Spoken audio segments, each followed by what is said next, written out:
going to land the biggest prize of all, that leads the Derby field up to the line, and it's ruler of the world who won the Derby. A royal win in the Gold Cup. Ascot has done it. Ascot and Brian Moore have won for Her Majesty the Queen. It's Mono to win the National.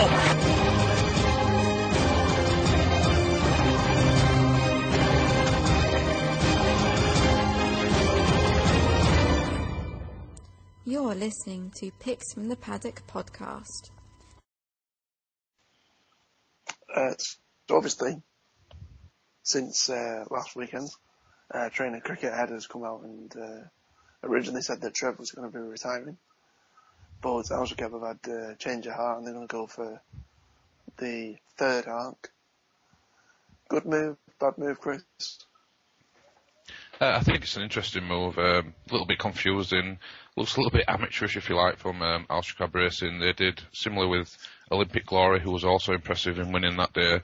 You know, they came out and said he'd be retired, but he's entered to be running at Ascot next week, so it's always a good thing watching a horse like Treve try and go for a third successive victory. It'd be huge news if it happened, and you couldn't turn around after what she'd done this time and say, you know, she can't win. I certainly won't be saying that next time round, but you know, it's a little bit of a head scratcher because she's had problems, according to the trainer and the owners. Apparently she's had problems with her hooves. You know, she had to come back from what they described as a very hard race against Sirista's Eagle. So she's obviously quite complicated and she's difficult to get 100%. So I assume, in all likelihood, she'd be having a prep run next season before the Arc. I can't see her having 3 or 4 runs. I think a couple of runs at tops and then probably to the breeding sheds. Yeah. I mean, obviously she made it all look like mugs by going ahead and winning it as impressively as she did last weekend. Personally, obviously, if the horse as good as that can go on and win the third one, then, you know, it'll go down as a bit of a sort of bit of a legend, I suppose, really.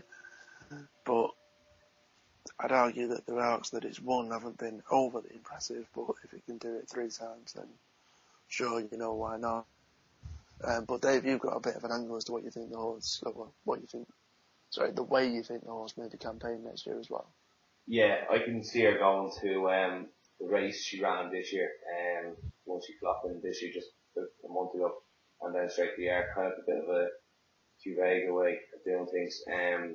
She won't be over the campaign. She definitely will go to Ascot, going to be too far, and definitely run on that again.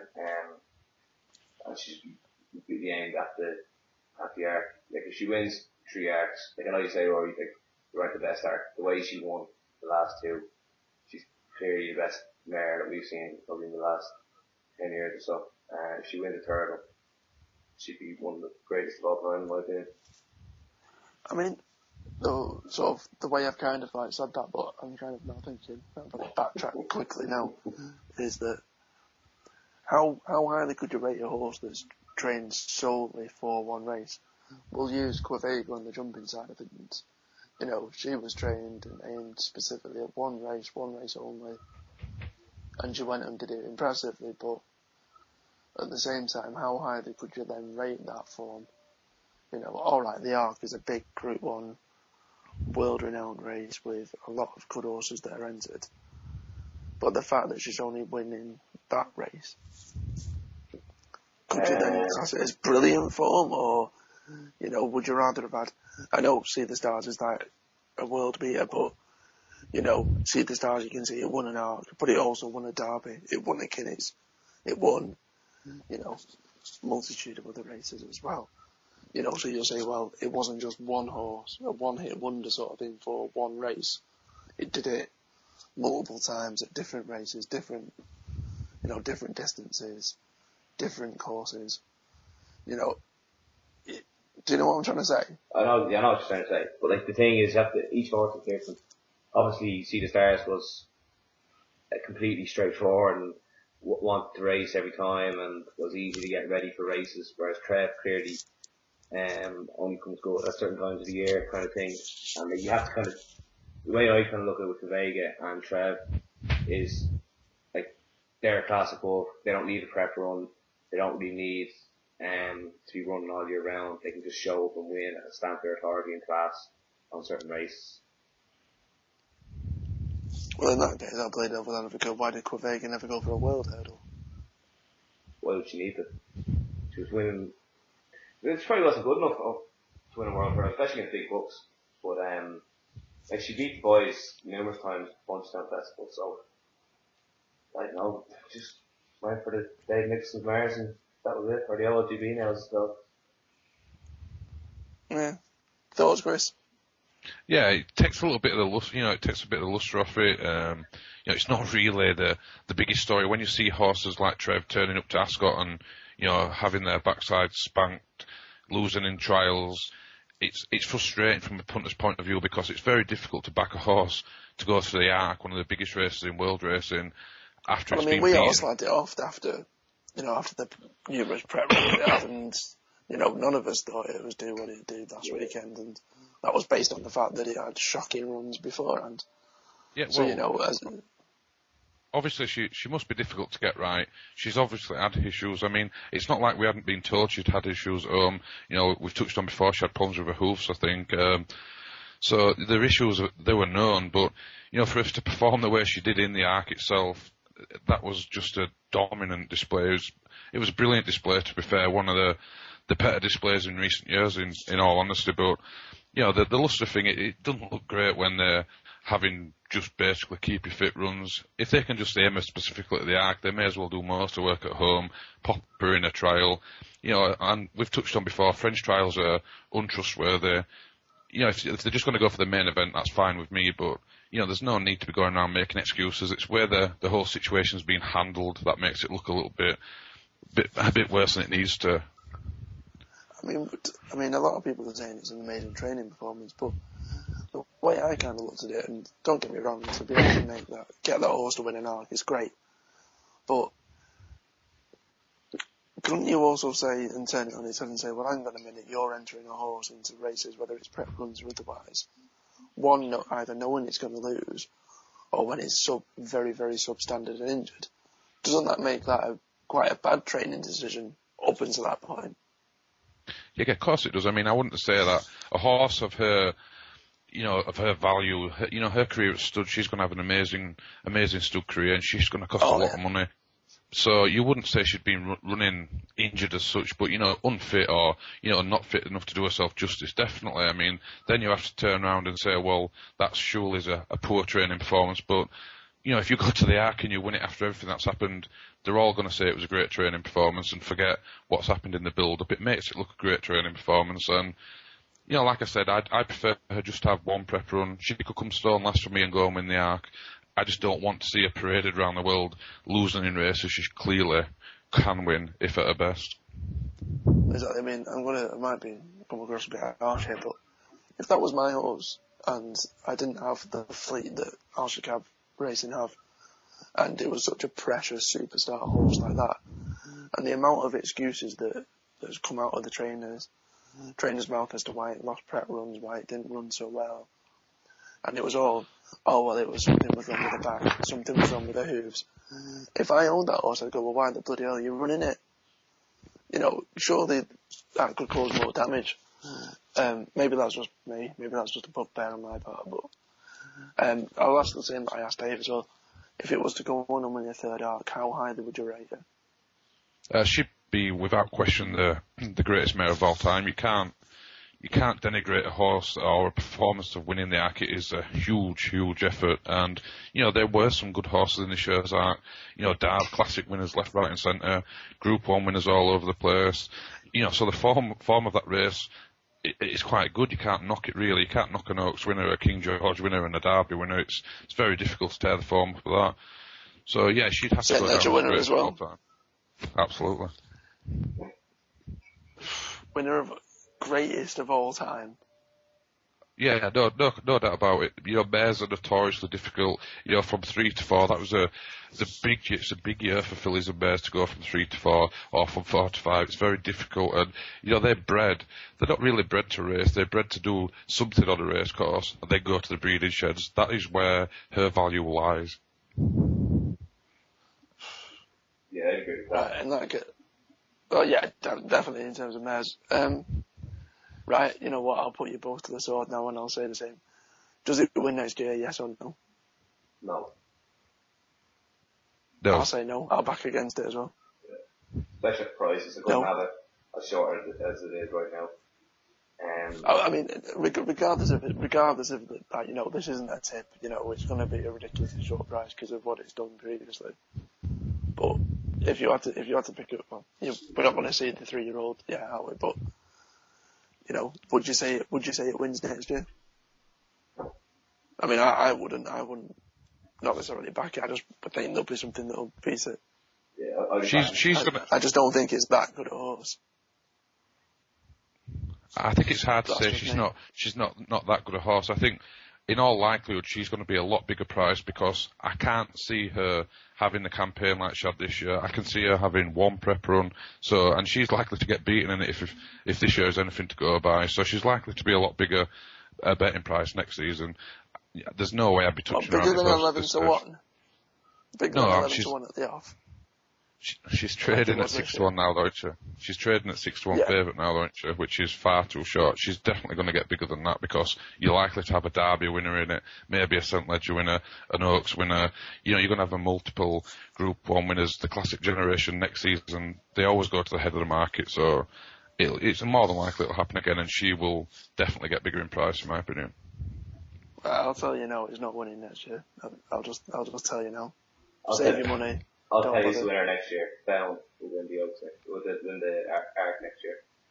Aidan O'Brien. Found. Yeah. All right then, big shot. What price is that at the minute? Have you got the odds up? 25 to 1.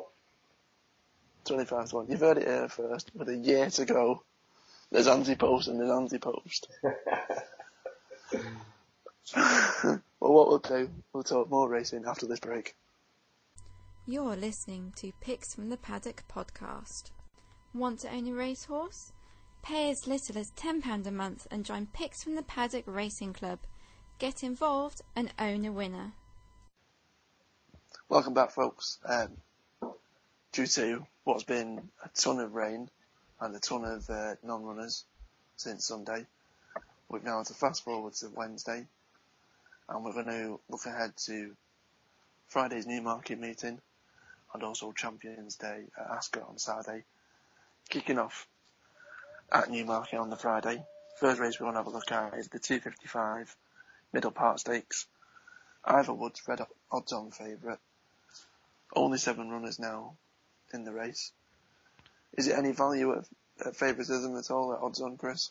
No, not in my opinion. I think it probably should win, in all honesty, but if you want to be touching 4 to 5 shots, you know, you want one that's absolutely guaranteed to go on the ground, and I don't think any of them are absolutely guaranteed to go on the ground. There's some that'll go with cutting the ground, obviously, but at 4 to 5, I'd rather be a watcher. I liked Muhara, you know, beforehand when there were more runners, but you don't want to be backing each way in that, really. You have to come second or win, and it's kind of spoilt the race, really, the rain. Ivorwood's a great chance, probably should win, and, you know, odds on backers will say it's buying money, but not for me at that price. No, I'm the same with you. You know, 2 wins at good to firm and 1 at just good ground. There's too many question marks for me to be backing that at 4 to 5. But it's one of those whereby I'd quite happily play it, but at the same time, I can't see anything that's in there that's good enough to beat it. Dave, anything in there? Not really, no. Like, if Ivorwood shows up and he goes on ground, he wins. Cool Company's won a few times on soft ground. Well, not really soft ground, not soft it's going to be. He's won on the even ground and good and soft. He's probably got a better jockey booking with Ryan Moore on board. If there was 8 runners, I'd be saying him each way and Capello Sansevero, who does go on the ground. But really with 7 runners, it's going to be hard to kind of find who will finish second. I might look at it without the market, without Ivorwood. You get 2 places on that for a bit of value, but other than that, we'll probably have a bet. And if guns to the head without Ivorwood, where would you want to go? I'd probably go for Capello Sansevero. I followed the horse all year. I think he's proper Group 1, 2-year-old. Probably won't train on next year and do anything, but he's probably got the form in the book as well, Signal and Dick Williams and 2 of the top class 2-year-olds that are around long over this trip. And he'll go on the ground, 1 on yield and soft. So I'm pretty good chance. Chris, and if he has to be pushed? Yeah, I'd go with the Charlie Wills horse. I'd go with Muhara. You know, he's won on soft ground, but again, it's not going to be as soft as it is to on Friday, so yeah, I'd be a little bit worried about the ground. I'd go with him. He's got a lot to find with Ivorwood. He's got 3 1/4 lengths on his last run, but that was on firm ground. I think he's interesting, but good to the head, obviously, Muhara. Yeah, I'm the same. I'm with you with Muhara, but I think it's safe to say it's one of those races where none of us would probably be particularly keen to part with any of our money on anything, really. Moving on, the next race on that day, after the 325, which is the Divide Fillies Mile. Decent enough runners. I mean, again, there's only 7, so each way value kind of takes a bit of a hit. But is there anything in this? I mean, personally, I like the favourite, and I know you do too, Dave. Any particular reason? Course form probably has the best 2-year-old form out there for fillies anyway, behind First Few Pounds and ahead of Pound, who's got out the frank form since. Ground will be a bit of concern, although she'd win her maiden on yielding ground, wouldn't have been as heavy as this. If she settles well, she was a bit unbalanced in the lip green the last time she won at Newmarket over 7. Step up and trip should only help. I really can't see her being beaten. Probably the biggest danger would be the other Irish rider, in Agnes Stewart, for anyone. What do you know of the Aidan O'Brien runner, Dave? I've highly tried. I can't really see it going. I only ran 5 days ago after Treve, when it won a listed fillies race. Well back, it wasn't really much of a race. I was only 3/4 left behind Found when she won her maiden, like, so it's obviously not the worst. And Jack Naylor as well, trying that form in France. But I can't see it really going. I only ran 5 days ago. If it goes, it'll have a good each way chance. But again, there's only 7 more, so I kind of wouldn't be backing each way. 10 to 1 though, it's a decent bit of value. Yeah, Chris, obviously the Irish come relatively mob handed in there with 3 runners. Is there anything that you see out the English side of the proceedings that may have any sort of chance? Yeah, I mean, Richard Hannon's horse, Marshhawk, she'd have quite strong claims, really, but Lucida is obviously very much the one to beat. I think, you know, Marshhawk would be a little bit of value at the current odds. You know, she's won it on soft ground. She's won on good soft ground as well, so she probably wants a bit of cut in the ground. Should be interesting against the favourite, but, you know, I wouldn't totally want to be against the favourite. If the favourite settles, I think the favourite wins. You know, I'd have to be with Lucida on the nose, but the biggest danger would definitely be Marshhawk for me. Yeah, again, I want to be boring. I want to be the same. I was really impressed with Lucida's run last time. Tipped the horse as well when it won at Newmarket. I didn't go overboard as some people kind of talking about it being 1,000 guineas winner next year. Wasn't that impressed, but compared to probably what the rest of these have done, I'd be certainly happy with the favourite. Where about you? Where would your money be going, Dave? It'd be on Lucida. 13 to 8, still a bit of value there. She probably should be odds on, given what she's done and what the horses she's beaten and lost have done. So yeah, 13 to 8 be a bit of value. I'd be all over. Yeah, I mean, I'm confident enough, unlike the first race that we just discussed then. The previous race from Newmarket. I'd be quite happy to basically say Lucida is one of my tips. Either of you two confident enough to say that? She wouldn't be one of my tips. You know, I couldn't go with her being that short, but she's very much the one to beat. She should win. She's got course form. The ground shouldn't be such an issue. Yeah, I think she will win. Dave? Yeah, no, she should win. She more as clearly is, I think. I can't see much improvement. There's a couple of horses in here at this point. Winter's Moon being one of them. If there are dangers, obviously, and if the ground being so bad, they'll obviously show up some surprises, but hopefully it won't be in this race and Lucida will win. Okay, moving on, 4 o'clock, it's the Dewhurst Stakes. Colts Anfield is over 7 furlongs, 2-year-olds. Unfortunately, Glen Eagles has been pulled out of the race, and it was pretty much set up to be a 2-horse race, really. Estacar is now odds on. Chris, I know that you were really keen on the horse beforehand, before Glen Eagles was withdrawn. Are you still just as keen on the horse? It's an absolute certainty now. Cannot be beaten. You know, a leg would have to fall off for it to get beaten in this race. I can't even begin to see a danger in the race. That's, you know, Smuggler's Cove would be a little bit interesting for Aidan O'Brien if it turned up, but it's got absolute ton to find with Ested Car. I think Ested Car will rout these. Dave, I know that you're a Glen Eagles man. Is there anything else that could beat Ested Car instead?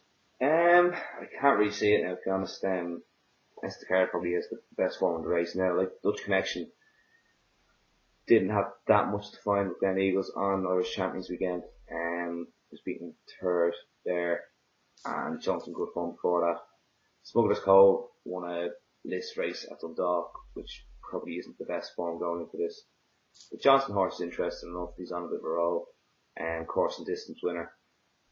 His seems to go on any ground as well, so he could be interesting at a good price. But again, with only 7 runners, it's kind of restricted each way. But yeah, really, Ested Car should win, but it's an unbackable price for me. Chris, would it be seeing any of your money in favour? Well, yeah, I've got an aversion to backing odds on shots. I've always had it, but without Glen Eagles, it's a 5-star bet really, 8 to 11. This is literally buying money in my opinion, and if I'm flush enough on the day, I will definitely be parting with a little bit, I suppose, on Ested Car, just because it's a favourite of mine. I think it's a real classy animal. I think there's loads more improvement to come, and I just think it's basically a racing certainty, so possibly. Possibly, and as I'm sure you know yourself, I'm not adverse to the old odds on. I'd be all over Ested Car as well. I think it's by far the classiest horse. It's proven much more than the rest of them. 8 to 11, I still think it's relatively decent enough value, really. If it started to get, 1 to 2 or even shorter than that, then I probably wouldn't, but 8 to 11 seems decent enough.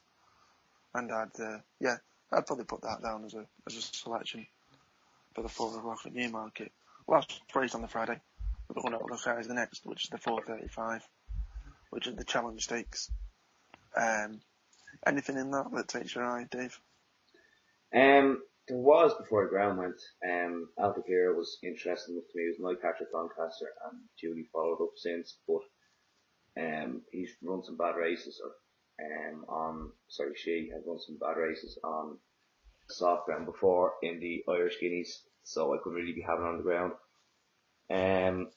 Apart away from that, there's not really much catching my eye. Here Comes When could be interesting at a price. Ryan Golden won at Ascot last time. Won at Treve, wasn't it, last time out? But it's won on soft ground before, so a bit of fun there, and 14 to 1 could be a bit of an overprice. Chris, any thoughts on this? Yeah, one of my selections for the weekend was Gregorian for this. I thought he had a great chance of turning the tables on Breton Rock, but the ground has destroyed it, in all honesty. Thawani is very interesting for the head yard, and should take a good deal of beating. If I were going to back one each way, probably have a look at Matila. Got some real strong form. Got a piece of form behind Jay Wonder that would make her a serious challenger in this, but the ground is an issue, so I'd want to see a little bit of money coming from Matila. I couldn't go all in on a horse in this race, but Matila's definitely got each way claims. One that I like the look of, and one that I will be royally laughed at for suggesting, is the German horse Amarillo. Won't mind conditions. Finished second in this last year. Don't think it's going to be the likely winner, but I think it's definitely got an each way chance at around 14 to 1. You know what? I'll be bold and I'll tip up Amarillo each way in that. But either of them actually get your money out of this. I'd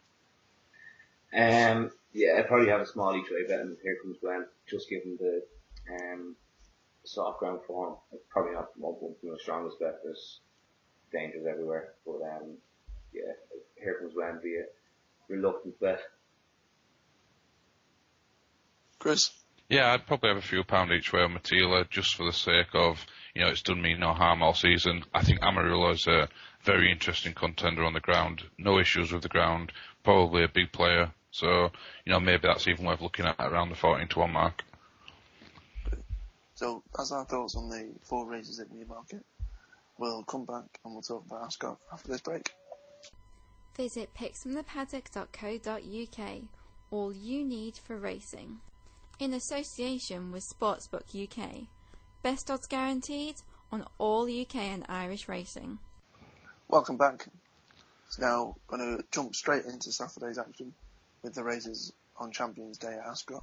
We're not going to do them all, but we're going to do 4 or 5 of them.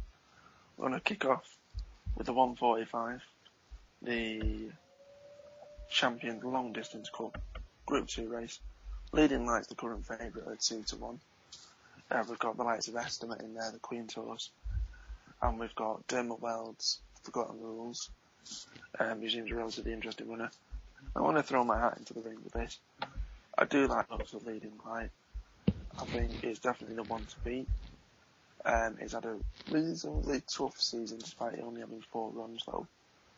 And at 2-1 I don't think it represents any value. I don't think I'll be having any sort of bet or any sort of tip in this.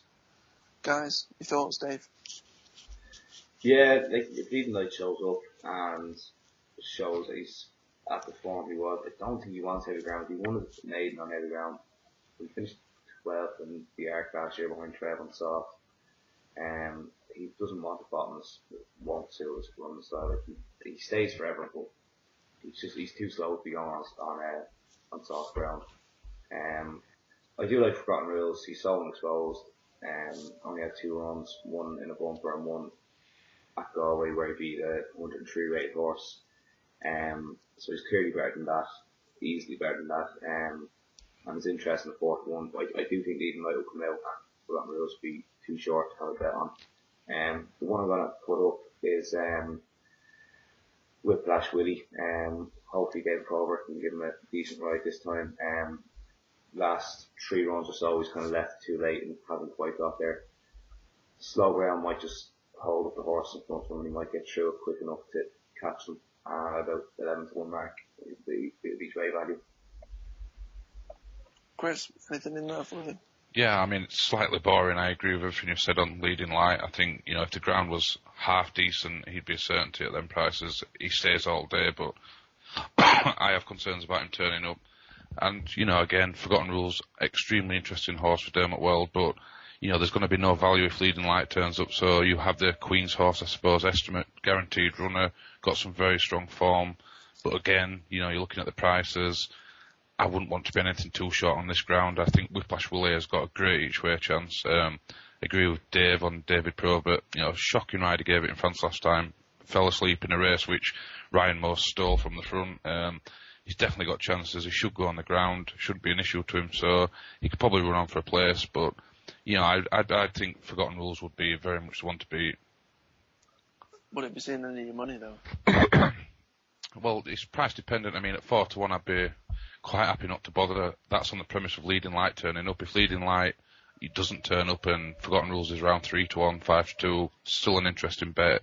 At around 5-2, 3-1, I'd definitely be on Forgotten Rules. I think there's just so much more progress to come from the horse, but it's a bit of a head scratcher. Obviously, if Leading Light turns up, you wouldn't touch it. If it does, if it stays away, I'd be on Forgotten Rules. But at this stage, Whiplash Will is an each way bet for me. Moving on, obviously the 220 at Ascot is the champion sprint. I know you were pretty keen on G-Force, Chris. Obviously that was when there was more runners, a bit more of an each way value. Are you still just as keen now that it's 5-2 favourite? Yeah, I'd have liked it to have been a little bit bigger, obviously. Even a 4-1, 5-1 shot just to get your money back in case it plays. But I think that last victory at Haydock, where it beat Gordon Lord Byron, I think that made a man out of the horse. I think he's going to be the next superstar sprinter. He's got some really good form anyway. He's got some decent form behind Soul Power. That was at York. The ground is obviously an issue, but, looking through his form, he's run second over 6.5 furlongs on his debut on this ground, or on soft ground. So, I'm holding my hopes out he'll go on it. I think if he does go on it, I think he'll win. He's extremely unexposed, and like I said, he just needed a gutsy effort in winning, and that gutsy effort was last time. I really think it'll make a man out of him, and I do think he's a good thing. I think he will follow up. Now I know previously from the race that you talked about in Newmarket the day before, you were quite keen on Gregorian as well. It takes up its opportunity in this race. Does that have a chance? Yeah, it's got a little bit to find with a few challenges. The likes of Vistoria's beaten him, so there's a little bit of danger there if Vistoria was to turn up, obviously. But Gregorian's a big player on the ground. if they go too quickly, it'll play into his hands. Another one on the ground, Jack Dexter, he's got chances as well. He loves soft ground. It can't be soft enough for him. Course and distance winner. So, another big player. But I'm with G-Force. If I was going to save, I'd probably save with Gregorian. Dave, your thoughts, buddy? Yeah, G-Force has the form of the race, really. After the last run, beating Gordor Byron. And it's got decent enough form, only left half behind Soul Power. So, if the form of the race is there for G-Force, he's probably a bit short for me though, especially with the ground going as it is. Jack Dexter, Visoria, Gordor Byron and Marek will all love the ground and will go on it. Absolutely so. And back at it, both handicappers posing as group horses. The one I like though, at a big each way price is Gathering Power. I had a nice pipe opener last week behind Vistoria at Curragh. We love the ground. All its wins have come on soft. Wasn't too far behind Joyez in the early part of the season at Haydock. And about 50 to 1, 60 to 1 places is excellent each way value. My own thoughts, I think G-Force is the class horse of the race. I want to be somewhat controversial though and say though that I'd be quite happy to lay the horse. I'm not a layer, but I'd be quite happy to go against it. I think for all that it's done really well this season, I think it has had some patchy runs as well as the more impressive ones. I think at 5 to 2 it's way too short, and especially with a couple of question marks over it. I guess it's not the most competitive race that it's been up against, so I guess that probably indicates why it's as short as it is. And if I had to give something, and to be honest, I probably wouldn't touch anything in the race. If I had to, it'd probably be Brian Means Interbar, lightly raced horse, couple of runs this year. But that would be very, very, very speculative. That would be, gun to the head if I had to pick something. And that's just probably based on the fact that I don't think it will be too deterred by soft ground. And 33 to 1's probably a bit overpriced. But all I'd probably say is that I'd be quite happy to go against G-Force. Those are our thoughts anyway. Next race, we've got the Champions Fillies in their stakes over a mile and a half. Current joint favourite is Silk Sari and Godolphin's Al Bashara. I'll give you my 2 cents first. Love Silk Sari. I think it was really impressive when it won last time out. When it was at Doncaster on St. Leger Day. It went in my notebook, but then unfortunately it was announced the horse was going to retire. Really glad to see it back on the race course. My only concern is the value of 4 to 1. I just don't think it's there, unfortunately. I just think that with the ground conditions, I couldn't be overly confident. And I'd rather have my money back for a place. Of the rest, if I had to give something, it'd probably be Low Often. Devil Wells horse comes over here, lightly raced horse. I think it definitely has a decent enough chance. And probably won't be too far off by the ground. But it won't be with any great confidence. Chris, I know that you're really strong with a horse in this. Tell us more, mate. Yeah, I'm all over seal of approval. I know it's got 7.5 lengths to find with Silk Sari on the last run, but the ground couldn't be any better for this horse. I don't care how soft it gets. She won this race last year. That was in between fall, and she got brought down somewhere when she was challenging as well. But I just think this ground will play properly into her strengths. She's trading around 8 to 1. I think she'll follow up. I think she'll take a whole world of beating on this ground. I know you have to be concerned with the last run, but seal of approval at them prices, it's too big a price. I think it's an absolute certainty for the places, bare minimum. I'm all over her each way. I just think she's an excellent price, and she's got some decent form to her name this season. Even if she hasn't been as impressive as she was last year, I still think she's a great chance. Would you say that's probably one of your tips for the 2 days? Yeah, absolutely. I think she's been mapped out for this again. Like I said, the ground will be right up her street. I think a few of these will come out to the ground. I've had a look at Vote Often. I'd be surprised if she turned up, and Silk Sari's been supplemented, but the value is not there to be backing her. And the other joint favourite is also, she's got to prove that she can cope at this level on this ground. So seal of approval for me. I think she will follow up. And Dave, what are your thoughts? Is there anything that you like just as strongly as well?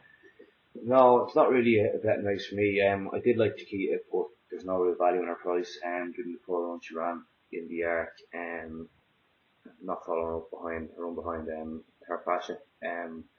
If I was going had to have a bet, it'd be had data for Roger Berrien and Paul Hannigan. Ran well enough at the Arc meeting behind. We are unexposed, probably go on the ground, and again, it's not really much of a price, but I had to win 6-1. Okay. Moving on to the next race, the Queen Elizabeth II Stakes at 3:30. There's a fair few decent horses in this. I know that you're pretty keen on Custom Cut, Dave. Is that the case? Yeah, I think he's a right good horse. Ultra Game, an 8-1 as well. It's a very good price. I can't see him being out the first three. Go off in the front and stay all day. Very hard to reel in and very hard to get past. There's a couple in here that aren't really up to this level but may go well on the ground. And just one that at an each way price could be King's Barnes could run a big race for Aidan O'Brien. King's Barnes. Any particular reason with the King's Barnes? I mean, it's a decent enough price at the minute. I think it's around 20 or 25 maybe. Yeah, like it ran a good had a good run behind Olympic Glory on soft ground in QE2 last year. So if it reproduces that, it should have a great chance. And Chris, any thoughts on this? Well, I couldn't go against Freddie Head's horse. I think Charm Spirit is probably a good thing in this race. The ground will be absolutely ideal. You know, loves soft ground. It beat Night of Thunder the last time Night of Thunder ran.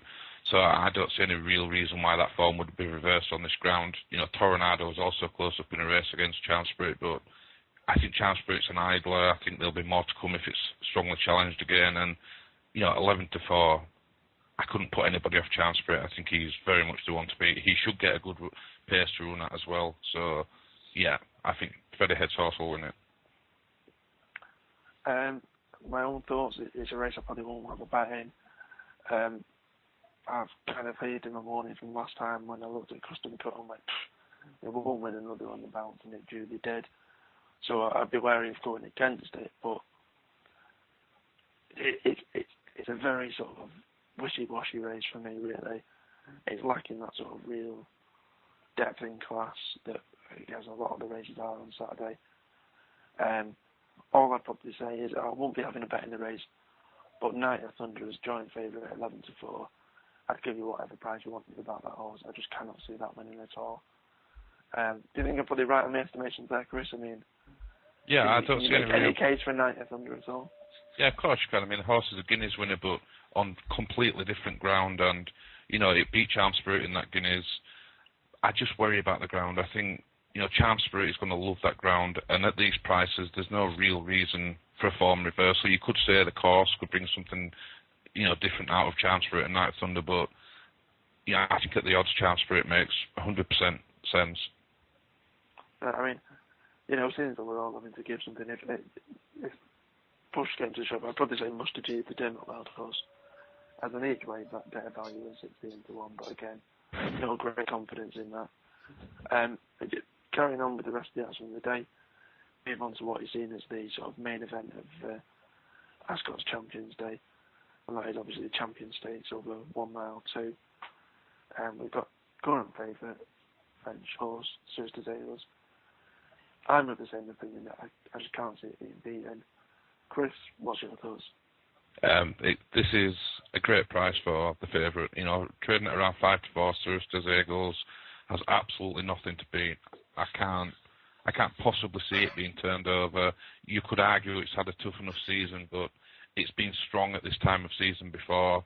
I can't see Free Eagle running. Noble Mission's a decent horse, but you know he's got a lot on his plate against Sister Zales. Rule of the World's another interesting one, but I think at 5-4 it's buying money with Sister Zales.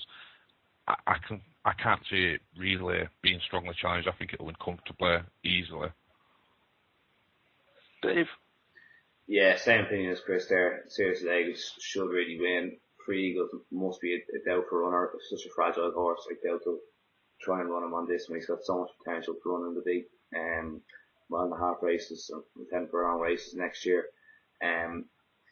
Apart from that, there isn't really much each way value in the race. Pettis Moon shouldn't be good enough to challenge him. Western Hymn has its quirks. Chasing the Road, probably love the ground, but it's probably not up to this level, and it's been off in Canada winning races. I can't see why he's there today. Personally, I'm the same. Seriously, goes for me. Again, if I have to give something, I think Western Hymn's relatively interesting at a bigger price. But in a race like that, I'm just all about the favourite. A lot of money has come in for Noble Mission, though, the Lady Cecil trained horse. Does that have much of a chance, Dave? It would, given the ground. Like, again, it'd be a bit like Custom Cut. It'll go off in front and be kind of a thing of catch me if you can. It probably stays further than this.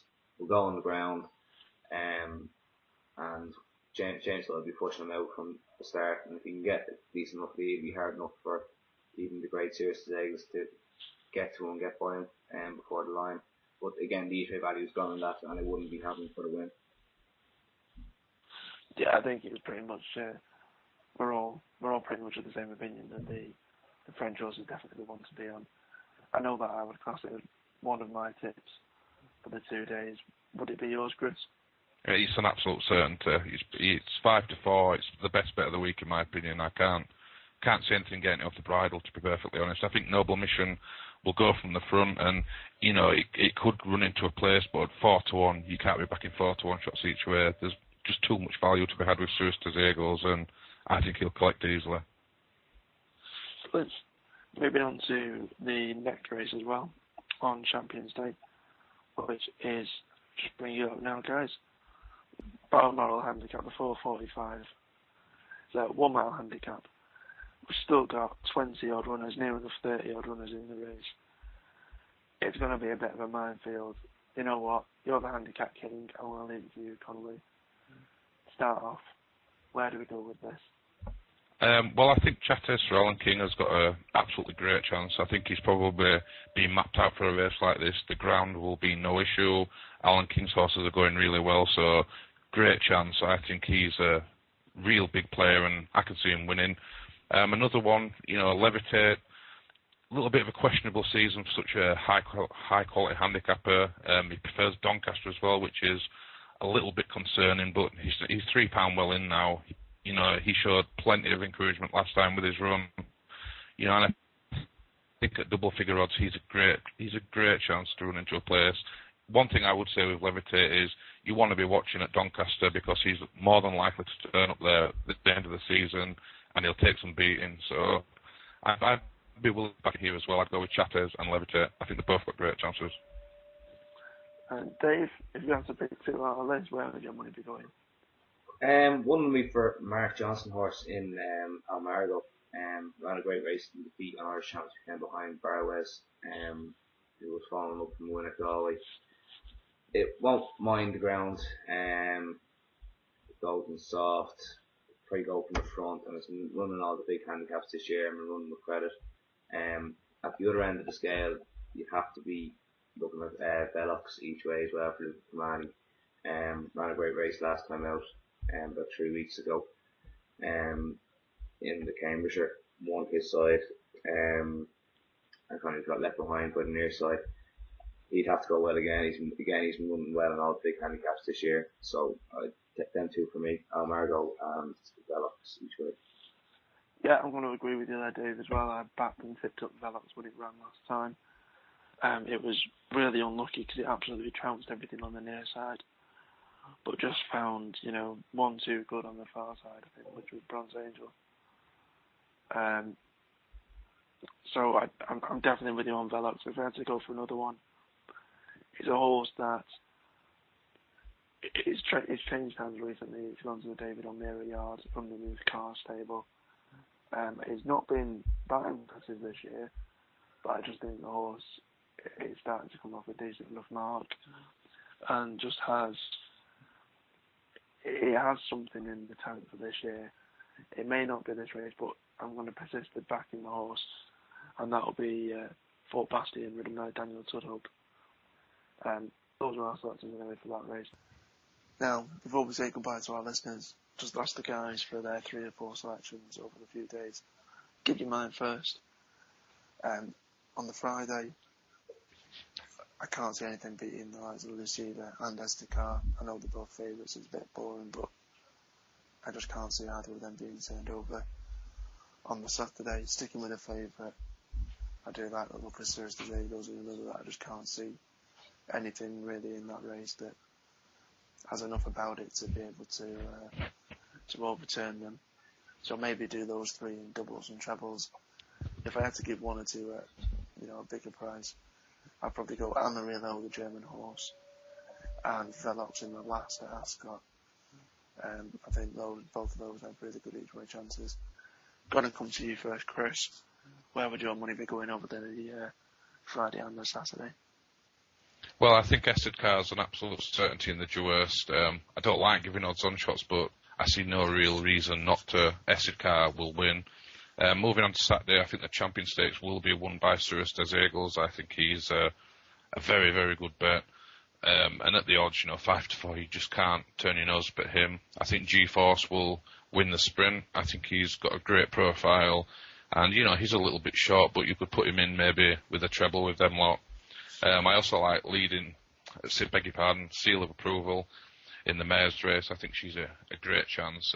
8-1 it just represents good value to my mind.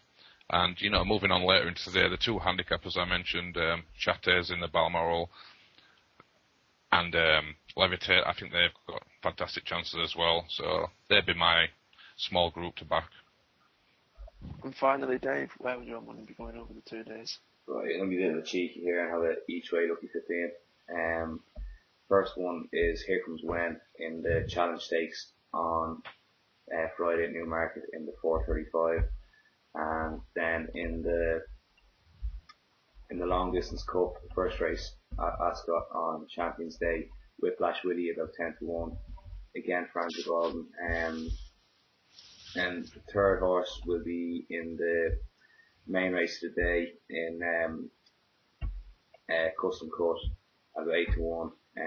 That's the the QE2. Beg your pardon.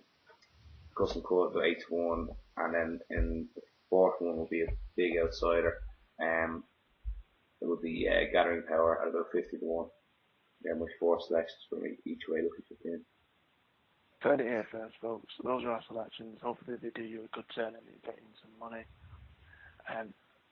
Send us in your comments, email the show, get us on Twitter at PixPaddock, like us on Facebook, whatever it is you want to do. And hopefully come Friday and Saturday we'll be counting the pennies. Thanks for listening and tune in next week. Visit picksfromthepaddock.co.uk. All you need for racing. Stay updated by hitting that like button on our Facebook page and follow us on Twitter at PixPaddock.